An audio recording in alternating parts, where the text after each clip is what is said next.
Alright guys, back at it with the Cornermen. Special guest, Rich Rodriguez. Welcome, my Rich. brother, strength and conditioning coach and owner of Elite Fitness. So we're going to be going over a little bit of strength and conditioning today. But to kickstart everything off, we're going to go ahead and highlight RFA 38 coming up Friday, June 3rd. Access TV. Access TV, guys. Make sure to tune in if you got it. If not, make sure to catch the highlights somewhere because it's going to be some awesome fights. Well, actually, the entire fucking card sucks. Except for the main event. So the main event we're highlighting is for the lightweight championship, Jamal Emmers versus Thiago Moises. Woo! Thiago Moises, world champion Brazilian Jiu-Jitsu, badass black belt, great submissions, obviously. Dude actually hit a fucking helicopter armbar on a dude in the cage. Really? So yeah, dude, it's fucking nasty.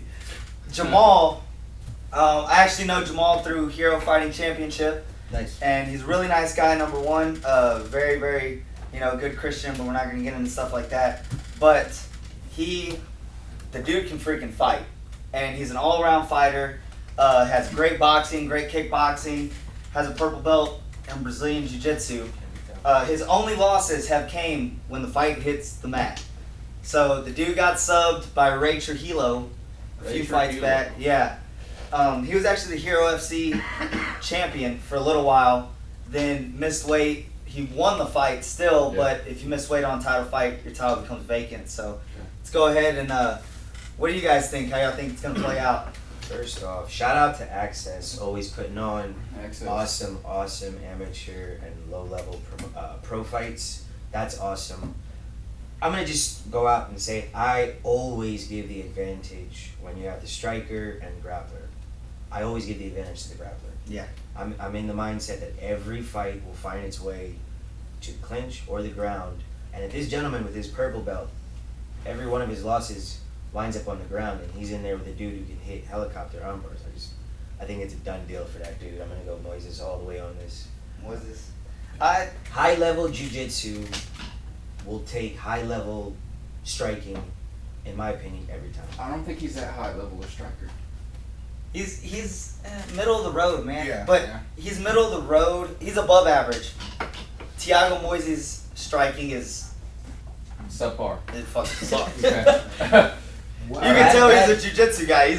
He's an old school Gracie kind of guy. The stand-ups there. And shoot straight for the takedown. Shooting in, I completely agree with you though. The majority of those fights where you got a guy with the grappler's equivalent of a knockout punch, most of the time the fight goes their way because all it takes is one slip up. As soon as you hit the ground.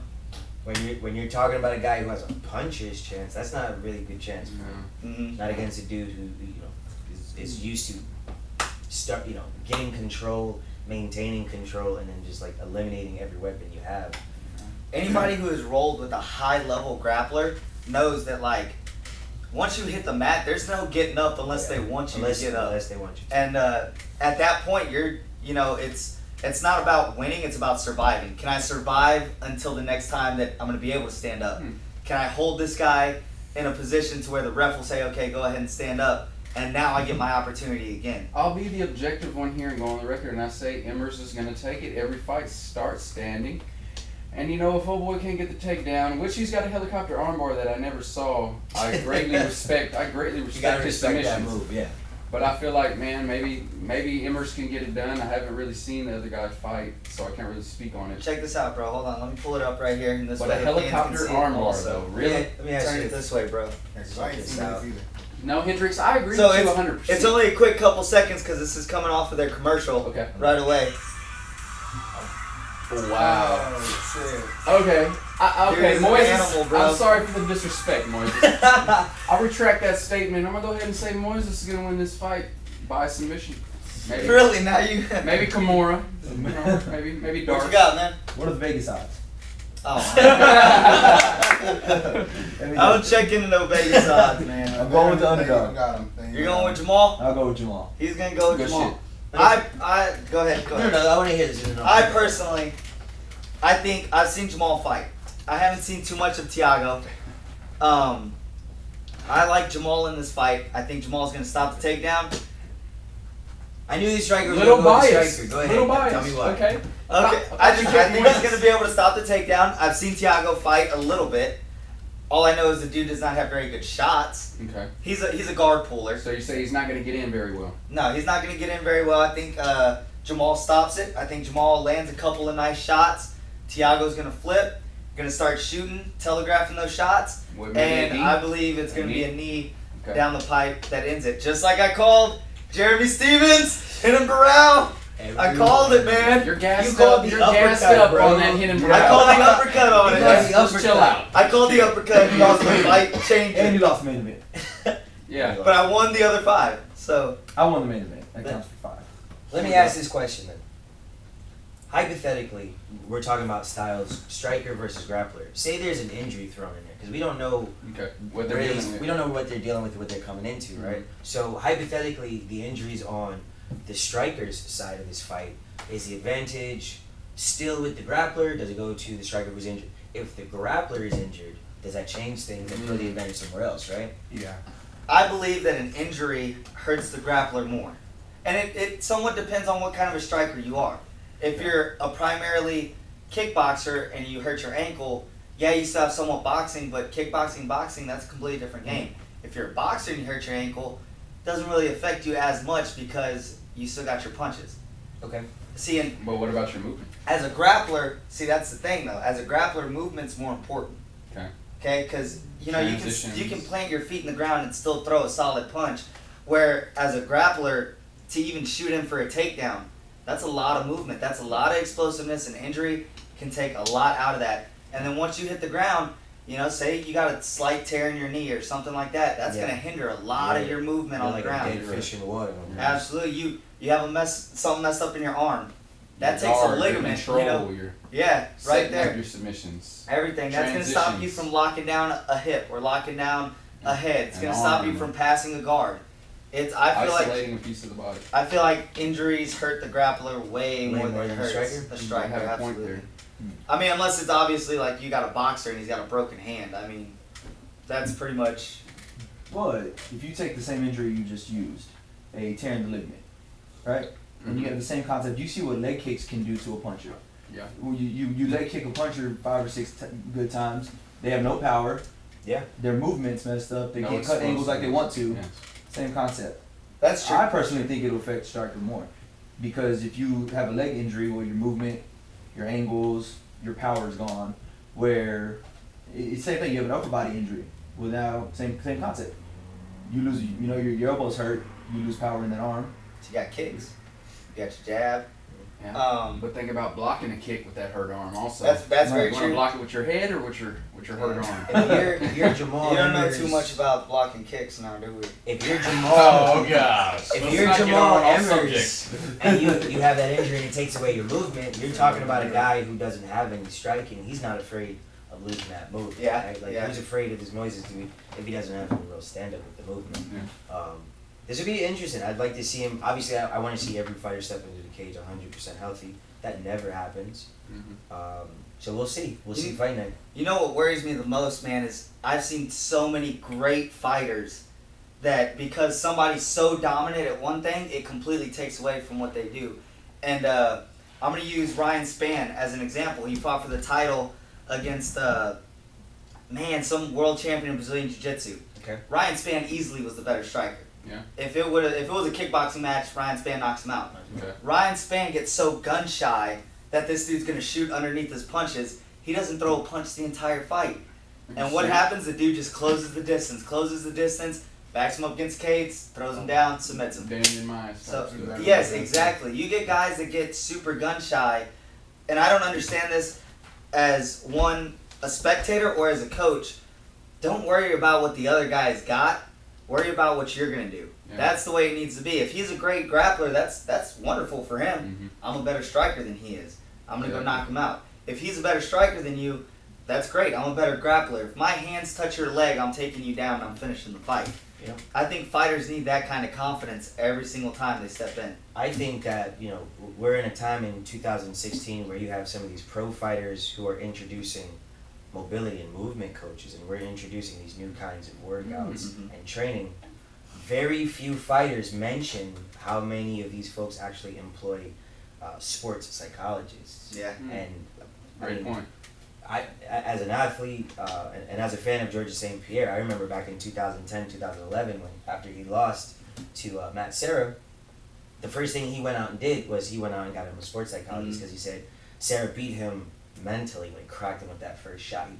Everything went out the window. So I think absolutely what you're saying, you have to train these athletes to do that. When you have a bunch of alpha athletes competing, aggression and confidence, I mean, I think those things wave, or they're in waves, and you need a psychologist, you need somebody professional to push that. The same way you have a coach pushing your physical conditioning, you need a coach pushing your mental game. Absolutely. So, all right, real quick, we got two right here for Moises. Moises, all day. I'm Emmers. Richard's got Emmers. Colton. You sticking? I'm Emmers? sticking with Emmers, baby. I looked up their records, who they train with, how they won.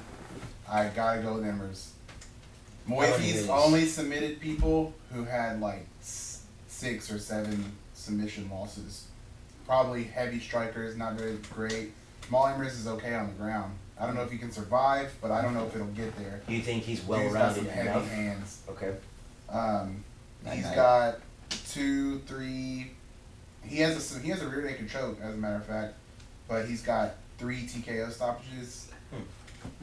But it's still 50-50. I'm going to take Emmers just off of looking at the records and seeing what's. I know you did that because I took Moises. I'm really. I knew you were going to say that. I was hyping the whole time. How did I know he was going to pick this? I was dude? actually They saying got an on-air rivalry going. Although, to me, the biggest factor of that whole thing, old boy trains at ATT. Emmers? Moises is at American Top Team. Oh, okay. So. I want to touch on the fact That's that hard. Jacob, in the beginning, I thought he was going to pick Moises because he was siding with you on all your valid points about Moises, and then he just kind of backdoored and hit Emmers. He was waiting to leg kick me is what he was doing. Yeah. Setting me up, making me feel confident so he could I mean, I completely agree with what you say. I think Emmers is going to stop the takedown. I think he's good enough to stop the takedown, and I think that Moises has such a lack of wrestling that, it's not going to be a factor. He's going to stop the takedown. He's going to finish him on the So hands. you're a fool, is what you're saying. Whoa, sir. Oh, I'm sorry. Is that too much? Liver kicking fool, man. So, Jeez. Still on. Liver. so the Liver. fight is when again? Is Friday. Okay. Friday, June 3rd. So make sure you guys tune in to Access TV. Alright, guys. So now we're going to go ahead and touch on another subject that I think is a great subject for us to talk about, which is how hard is too hard in sparring? Okay. Or not even in sparring, in the gym in general. You got your gym warriors, your gym bullies. They like to come in and beat up on whoever, Going wherever. 100% on people that not the Yeah. same level skill, and Absolutely. it's a fine line, man. It's a fine line. Where do we want to start? I think it's really important to treat your white belts with the same respect you would teach a master, right? Because everyone has a starting point. And I think everyone who steps into a gym to put on gloves and shin pads, first off, you're already off. This isn't a normal thing that people do. Mm-hmm. You're not a happy camper because, you're looking to go hit some bags, you hit some people. You're already looking to work on personal growth, physical growth, and then you step into the ring and there's a person there who's just trying to make your life uncomfortable. First day in. I can't stand that kind of attitude. It's exactly what you called it. It's bullying. I actually had it happen to me personally. When I first came down here and I started training here in Victoria, I went to a gym, and first day in, I had a great workout, guys. Like Boxing gym, right? right over, Harder Champion, training over there. I had a great workout my very first day. Everyone, welcomed me in, and I even had folks take me out deep on my first day just to show me, you can handle this type of weather. Day 2, and then I run into that dude that we're That all guy. talking, that guy, we're talking about this guy, and we're supposed to be going 20% light, and I mean, this dude is trying to take my knees off with leg kicks. Oh, really? And I mean, like, when we started, he just kind of like came out and was like, come spar with me, and I felt proud at first. I was like, oh, Okay. Uncle Sam There style, we go. man. Yeah, I want you, right? And then we go in, and I'm 20%. I'm on my, my toes. I'm pop, pop, pop, and I feel that first leg kick, and I was like, what in the fuck just happened to me? That doesn't feel like 20%. And man, I just let it go maybe like 2 or 3 more minutes before I just said, fuck this. And I hit that dude as hard as I could in his leg with a kick. Just to kind of like send a message, like, I'm going to hit you as hard as you hit me. And after that, you know, I already had a career of being a semi-pro athlete. I can handle myself in deep, deep waters. I feel like a white belt without that experience, though, what does it do to that person's confidence? You're fending for yourself in deep waters, man, sometimes out here. If the purpose is to get people in the gym so that they can be their best, And you grow. can't have them match up with this dude. I don't know, you know, do you get rid of this dude? Do you get rid of this girl and kick her ass or his ass out of the gym? Or do you just like put him in timeout and say you need to learn how to behave? How do you handle that situation, right? See, I truly feel like the majority of those situations happen from the white belts, actually. The white belts who are bigger, they're stronger, you know, they don't know too much technique and they don't know too much about martial arts. Because if you have ranked up and you've gone through the ranks, you're a blue belt, you're a purple belt, you're a brown belt, you work your way up, you know how hard it is to get there. So you know the respect that comes from doing martial arts. And, you know, you don't get to be in a black belt by knocking everybody out. You get to, I read this quote, it was you know, a black belt isn't somebody who's won every fight. A black belt is somebody who's tapped thousands of times. And that could not be more true. Can be more true. You lose consistently on your way to success in martial arts and in life in general. But all those losses give you respect for your training partners. It gives you respect for whoever your coach, your teacher, your sensei, whatever he may be. It gives you respect for that man. It gives you respect for martial arts in general. So I feel like the majority of those problems come from a white belt who's coming off the street. He's been hitting the weights for 2-3 years, and he thinks, oh shit, well I'm just gonna come in here and fuck everyone up. Yeah. You know, so screeching So they walk in here, you know, and then they're sparring with another white belt and they're swinging for the fences trying to knock their head off. They don't understand. And somebody brought this up the other day, actually. He said, you know, I either win or I lose in sparring. He was like, I either win or I lose in sparring, but, you know, whenever me and you go, we're even. I was like, dude, there's no winning, there's no losing in sparring. There's There's getting just better. getting better. Yeah, you're There's practicing. making We're not- yourself better and there's making your teammates better. I told him, I was like, dude, personally, if there was a judge scoring most of my sparring matches, I would lose most of the fights. Because when I'm in sparring, I'm working on things that I know I'm not good at. Yeah. I do the things that I'm worst at so that way I can make them better. Now, a fight camp is different. If I'm in a fight camp, I'm picking up my intensity, I'm working harder, and I'm throwing things that I know that I'm good at and slowly starting to work in those other little kinks to figure out where they go. So, me personally, if you ask me, I believe that if you're not in a training camp, if you're not preparing for a competition, preparing for a fight, your sparring needs to be kept at 20% or lower. So, by 20%, I don't mean throw this slow, okay? 20%, Oh. 20% means you can throw fast, don't hit hard. Don't make that snap at the end of your contact. Throw it just as fast as you would be normal, just don't snap it at the end. Don't try and hurt nobody. And then once you jump into training camp, you know, the intensity, I believe, can go up to 100. I believe that there are some weeks that you know, training needs to get up there, and you say, you know what, go in there and let's simulate this fight right now. Yeah. You know, you're going to get in there with 3 different other guys, and y'all are going to go 100%, and, you know, we're going to see what you got. We're going to see how ready you are for this fight. So I believe outside of training camp, it needs to be a smooth, calm, collected. You guys see the way that we run things here. You know, nobody gets out of hand. You get known.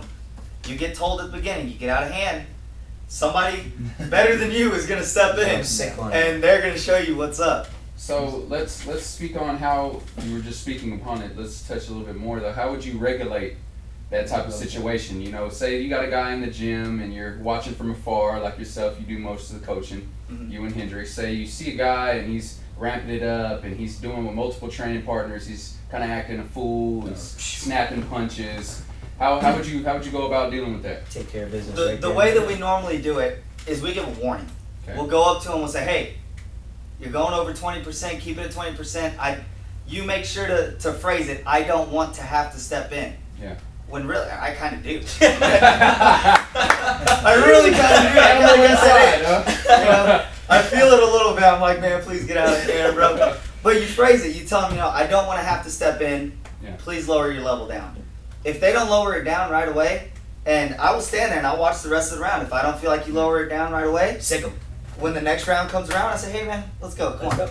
Let's go ahead and do this. And you know, it usually takes about one liver shot and it handles the situation for you. Liver shots. You can learn every lesson you need to right there on that mat. So if the question is, hey, you're not respecting your partners by going 20%, that's fine. You want to take it up? I'm going to put you with somebody who's well versed at taking it up, and we'll just see if you can hang. And if you can't hang, then shit, take your ass back down 20% where we put you at the first time. Or, you know, it's going to be an issue. You know, and it usually takes just one time. One time getting in there with somebody who knows what's up.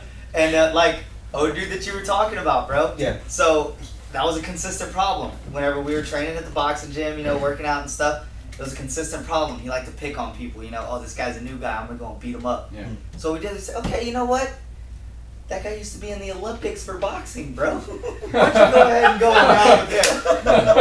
After a couple rounds with that guy. After 3 minutes with this guy, I shit you not, dude, his eye was fatter than his head. Yeah. Bro, here he had Twin Peaks going on right there, You baby. got exactly what you wanted. So, and I kid you not, dude, we did not have a problem with him after that. Wow. You can learn every lesson you need to right there on the mat, especially respect. Respect is one of the first things you will learn. You got to see something as far as gym bullies, even lifting weights, you know? You got to have those guys that walk in there Touch on that, man. There's got to be people in there all the time that are just big, massive guys, and there might be an intermediate guy working out. What's the shitty etiquette? You know, what's the shitty stuff you see over there? Yeah, it's the same concept. You have people that on different levels that come in with working out. I mean, you have different aspects of it. You have the power lifters, you have the CrossFitters, you have the weightlifters. So you have people who come in with their aspect of what training is, and they feel like theirs is superior over everyone else's. CrossFitters feel like they're more superior than powerlifters. Powerlifters are, everyone has this concept that powerlifters are one rep lifters, and that bodybuilders are all hypertrophy type lifters with no mobility. When in reality, nobody is wrong.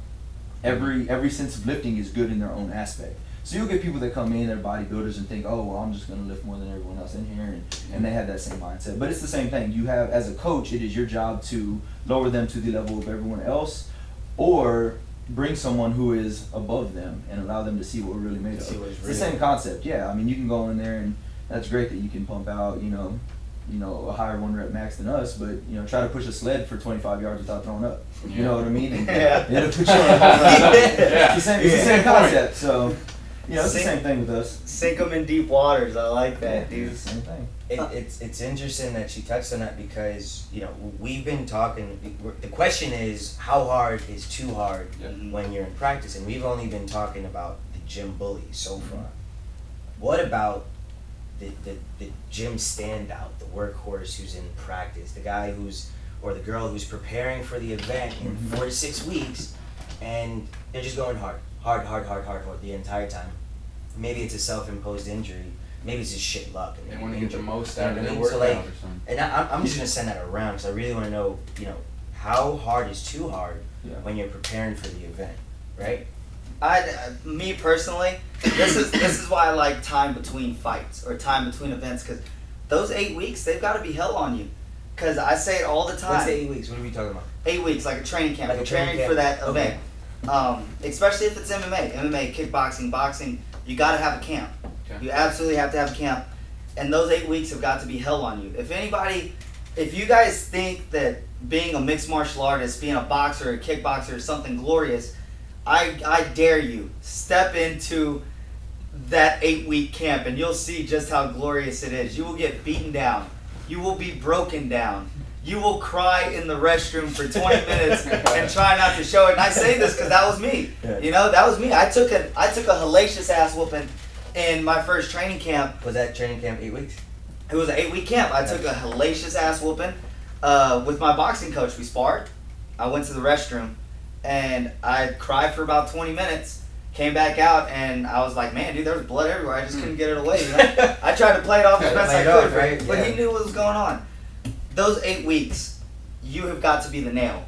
So fight night, you become the hammer. So blood, sweat, and tears. Without blood, sweat, and tears, there is no progression. Absolutely. And if you're that guy, your coach needs to know, okay, I'm backing this fighter, right? So he doesn't need to put any hobbyists or anything around that particular fighter as far as sparring goes or anything, because this fighter's on this level right now. This fighter's getting ready to compete. The hobbyists and the guys who don't have competition, they're down here. They're waiting to chill. Whenever you mix them, of course, this person's going to get hurt. So as the coach, it needs to be your job to say, okay, these people are going to stay over here. This person's going to come over here. We're going to take a couple of the guys who want to compete from over here, and we're going to say, hey, time to amp up your level. Come hang with this person over here. And you just give them a little taste, just a little feel of what it's like for those 8 weeks. So that way when their time comes around, they're not, sinking in those waters. Well, they have a good feel for it. I feel like it goes both ways. I feel like it's on the guy that's at that higher level. If he gets matched with this guy, it comes back into the respect and the discipline aspect. You should know, hey, this guy's at a way lower level than you. You don't have to go gung ho and try to take the guy's head off. Yeah. Be a good teammate, man. Help somebody progress, man. You just don't want to have somebody regress. Yeah, and at the same time, I think it falls back on the coach primarily. I think it's the coach's job to match him up properly, and it is the athlete's job to kind of listen to what the coach says. Don't try to overdo it. Don't try to underdo it. Okay. And that's with any sport. I had, for me, I personally had an issue with the lady who was getting ready to compete. She's on a whole nother level than anyone else in this gym. And she was actually going to go out for a CrossFit competition. Okay. And it's the same concept. In her mind, doing what we did wasn't enough, so she would stay an extra 3 hours afterwards. There's a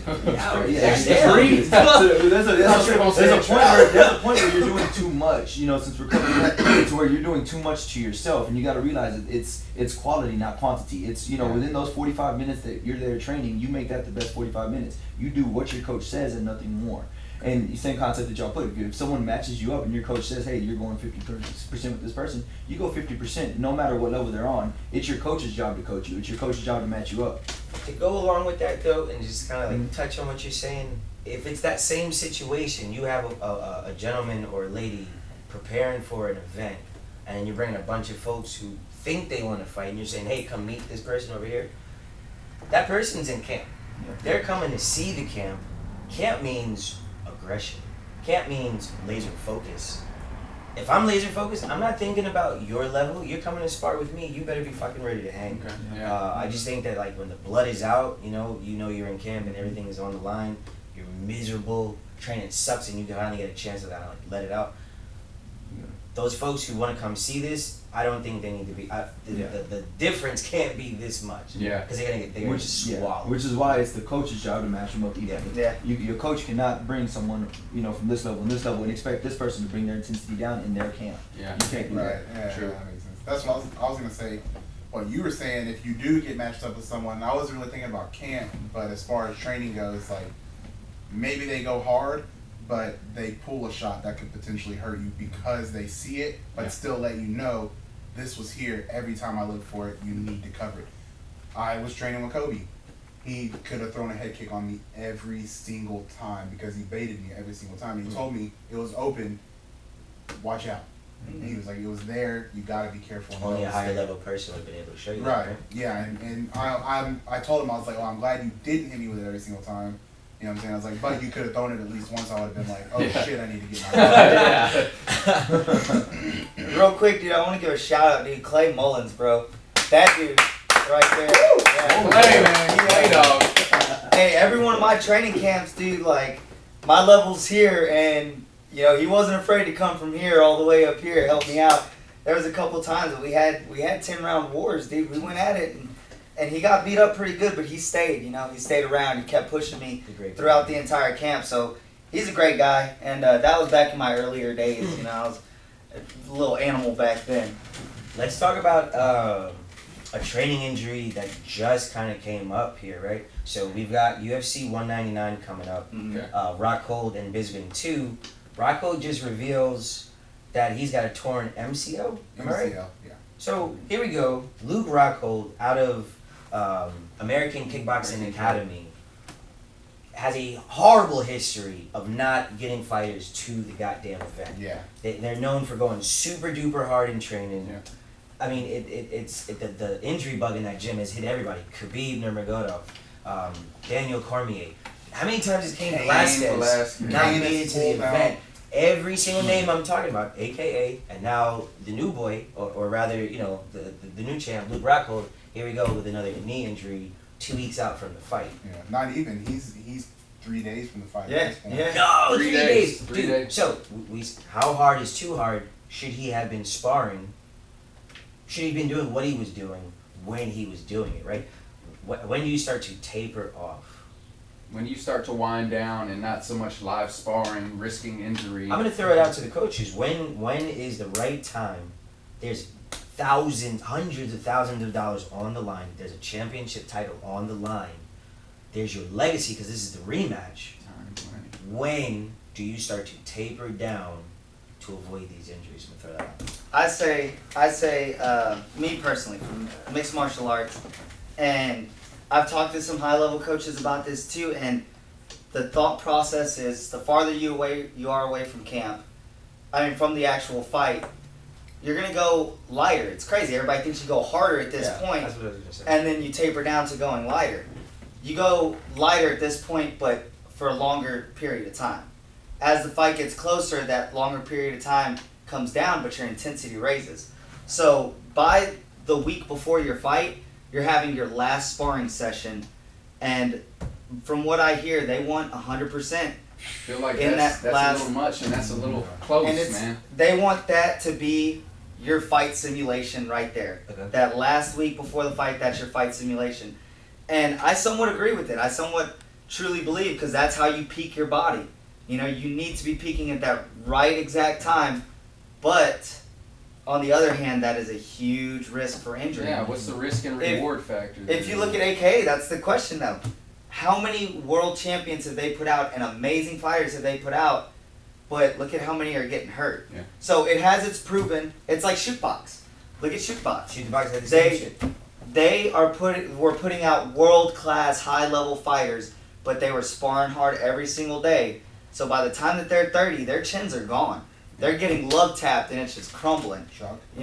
Yeah, guys like Chuck. These guys that you train at such a high level, you're gonna have an amazing 3 to 4 years. But after that, dude, it's a slick decline. straight downhill. So what you got? What do you think?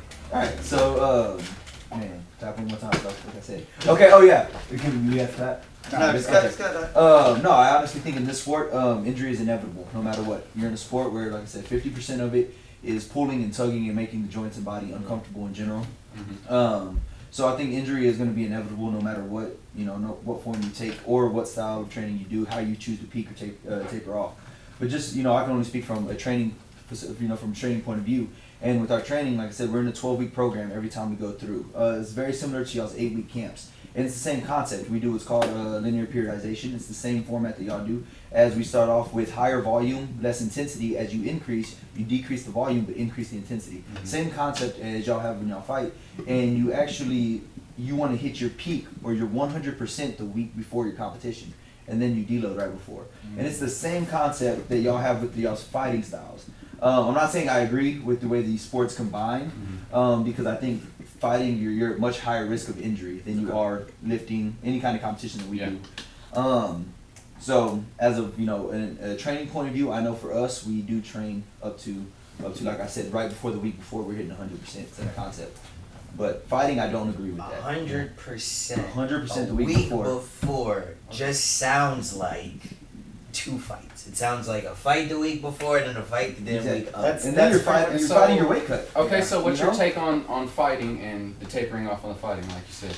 Man, personally, I don't like it, man. I don't like how you have, like I just said, you have to hit your 100. You're 100% 7 days out, but then you still have to fight a weight cut, and then you have another fight to go through. Then you have to fight a person. That's not right to me. It's not good on your body in any way. It's not good on your health. It's not good on your central nervous system. Yeah. You can't expect to get beat up on for 15 minutes 100% and then go do a weight cut and expect to be 100%. And you wonder why half the people don't make it in the octagon. And that's probably the best. Half of these folks don't make it to the fight. AKA, we said earlier, how many world champion fighters don't make it to the fight. I think the better way to say it is like, how many of these world champion fighters don't make it to their championship fights? Khabib damn near had the title in his hands, taken away with the injury. I mean, Cain Velasquez. I mean, every time I say his name, I just want to hang my head because this guy never makes it to the damn title fight. Yeah. You know what I think helps a lot, and what will keep fighters a lot healthier. Now, MMA is still very, very young. People don't realize that. It's a very, very young sport. So, figuring things out like boxing does, boxing, they have the camp thing down. You know, that's 100%. They know how to run them. MMA is still young, so it's still evolving. There's still little nicks and cranes that can make here. I think a great strength and conditioning program helps that out a ton. Having a great strength and conditioning coach who knows, you know, oh shit, you're hurt. Let's work on this rather than that. So where at AKA they might, you know, they might have a hurt quad, but yet they're still over there doing like massive squats and all this stuff, just adding on to the injury. So they don't have a Richard Rodriguez. Something like that. And I was actually about to get to that. He's handled all of my strength and conditioning for all my fights, and you know, there was one fight that, you know, I kind of didn't perform well, but my first fight I performed great. But the second fight did not happen like I wanted it to because of the strength and conditioning. It was own stupid mistakes on myself. I took care of my own fight camp at that time, and I was like, you know what? I'm going to go in there, I'm going to knock this dude out. I don't have to worry about grappling. I don't have to worry about anything. So when the fight hit the ground, I was like, shit. God damn. This was not planned. But I can tell you, this guy has a great strength and conditioning program, and that's something that I want to touch on next. Is strength and conditioning for MMA is so much different than strength and conditioning for a bodybuilder or somebody going to CrossFit, a football player. It's so much different. You had me doing some weird ass shit that I was like, what the fuck am I doing, man? I look like a fool over here. But in essence, it worked. My weight cut, my weight dropped. My weight was dropping super fast, but my strength was like moving up. I was like, shit, dude, I'm able to like load up some more on this bench press and whatnot. And we were doing all these different things, and I could feel the strength when I sparred or when I grappled. I could feel, I felt stronger. I felt, you know, I wasn't cramping as fast. I wasn't getting all those exhaustion things, and my injuries actually toned down because I had a good strength and conditioning program behind me. So I want to get your take on MMA, strength and conditioning for MMA as opposed to strength and conditioning for other things. What separates the two? Where is the difference made? Well, the first thing, in any general strength conditioning program, it's much more than lifting weights and running. You have to understand that there's a mobility factor, which mobility is myofascial release. It is going to be actually keeping your body healthy. And then there's a flexibility factor, which is stretching the muscle. That's making sure that it's lengthening the muscle to where when you do punch and you do fully extend or you do something that's full range of motion, you have a less chance of getting hurt. And then after that factor, you know, you have your good warm up, and then you have your strength and conditioning program. And the difference is you got to understand, with MMA, it's a much different sport. It's a hands-on sport to where your strength and conditioning program has to be focused around what you do in this sport. So you're not going to go around and, you know, it doesn't matter if you deadlift 600 pounds. When are you going to deadlift in an MMA match? You know what I mean?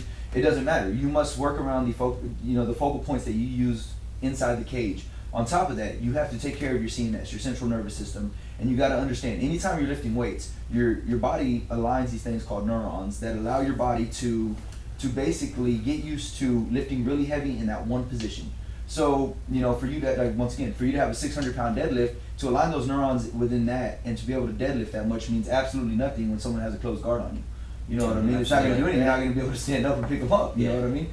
So with your strength conditioning program, outside of the mobility and flexibility, which is extremely important, like I said, to reduce the injuries of the jiu-jitsu part of it, which I think is where most injuries do happen, is going to be, you know, making sure that you are lifting weights and you are moving, but in non-functional movements, not natural movements. You're not just going to squat. You're not just going to bench press. You're doing things off your back. You're doing things off your stomach. You're working, you know, how do you get up? How do you sprawl faster? What can you do around the movements you're doing in here versus just your basic functional movements that you use on a daily basis?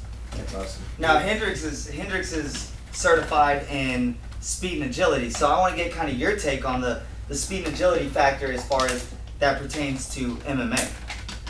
So I think it really goes to what Richard was saying about the stretching and the lengthening and the proper warm-up. That myofascial release is super, super duper important. A lot of speed and agility just for multi-directional speed athletes, your volleyball players, your baseball players, your football players, a lot of these folks, it's kind of how he said, a deadlift is a strong lift in one direction. Well, for a multi-directional athlete, it doesn't matter how fast your 40 is if you don't know how to redirect that speed when you're ready to cut. A lot of that comes from actually planting your foot in the right position, turning your hips, and being able to separate your upper body torso from your lower body.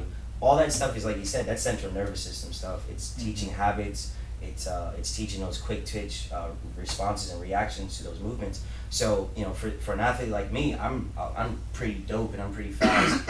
In a 40 in a straight line, you got to zigzag into that, and I'm average dude. So I think the same thing goes into your training. If these folks are just going out doing traditional laps, miles, you're not going to build any speed that way, especially in our sport, in that mixed martial arts.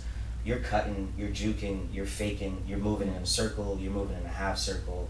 A lot of that stuff, again, like he said, you have to get out of your comfort zone with lifting. You can't be in the gym putting up the bench press or on the leg press and getting these beach muscles, as we speak of. It's really about learning how to load those ankles, loading your hips, and being able to apply that force, full body. So I don't know what they're doing at AKA. I feel like AKA has enough money and enough wins under their belt Figure it out. to have it figured out, I feel right? like there's some science in there. Look at John Jones. He powerlifted for how long? Yeah. Like crap. It Yeah. didn't Looked help like him crap. at all. Yeah, his footwork was crap. Coach said he movement was hated it crap. too. Yep. Yeah. I mean, and I'm one of those, and I'm all pro lifting, but I'm not for powerlifting to get ready for a MMA fight. Yeah. It's just not. It doesn't make sense to me. It doesn't translate. No. It doesn't translate. The majority of us, we have camps coming up. Screech has a camp, I got a camp, you got a camp, and I'm super excited about this because it's gonna be y'all's first time experiencing it. Yeah. But like the regular lifting, just it goes out the door. It doesn't matter what you bench press, doesn't matter what you squat, doesn't matter what you deadlift.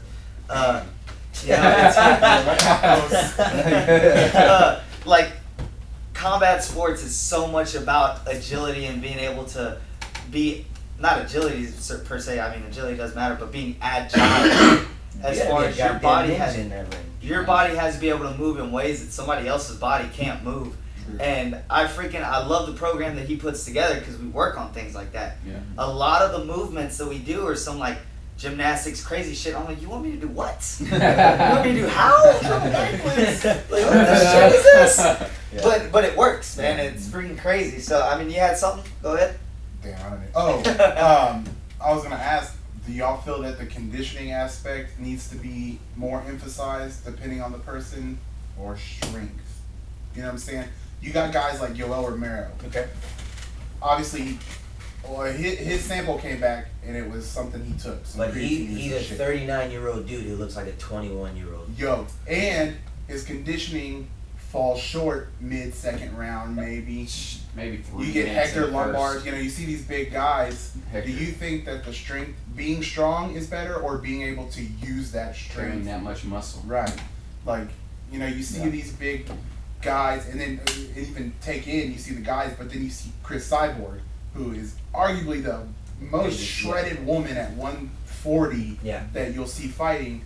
She can hold up 5 rounds. Seen her do it. She is a cyborg.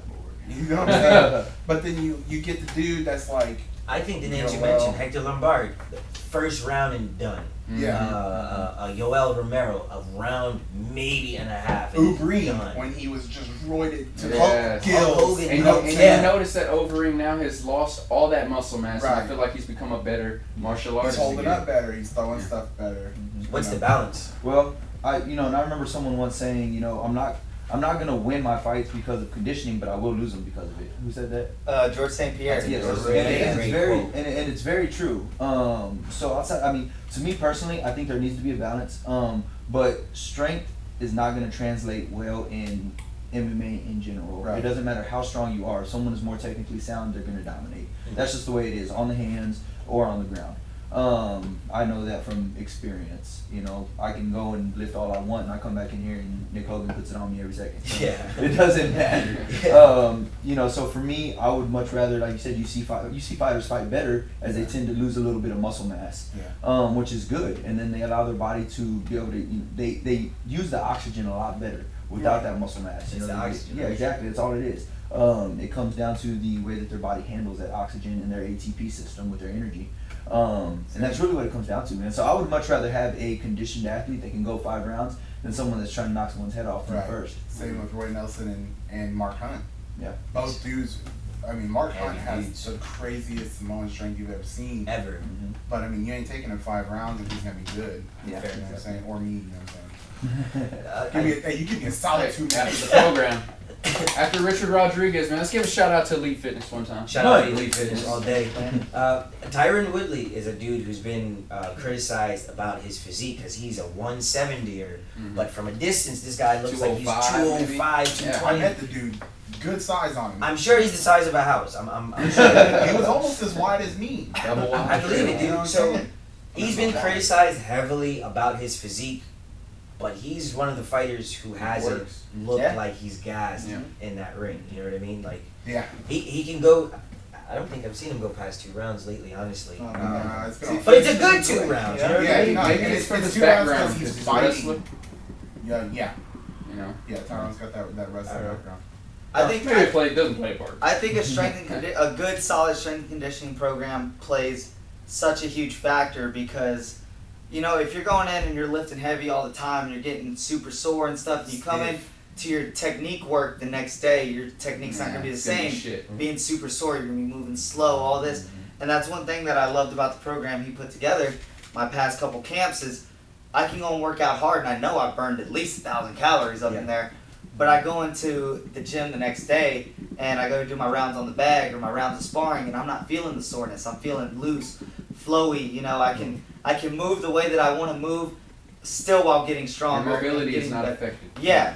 Ooh, another one. I The thought rehab is there. You know. I thought the example he gave with Jones and his last fight against OSP was perfect. You have Jones prior to that, without all the strength and condition, or that wasn't strength and condition. That dude was powerlifting, Yeah, right? that dude was And you have the dude doing cartwheels into guards, and you have him doing spinning Superman punches, and then he does all his heavy training, Yeah. and he decisions OSP over 5 rounds in like a cluster. Which OSP shouldn't have been able to hang with him for 3. He should.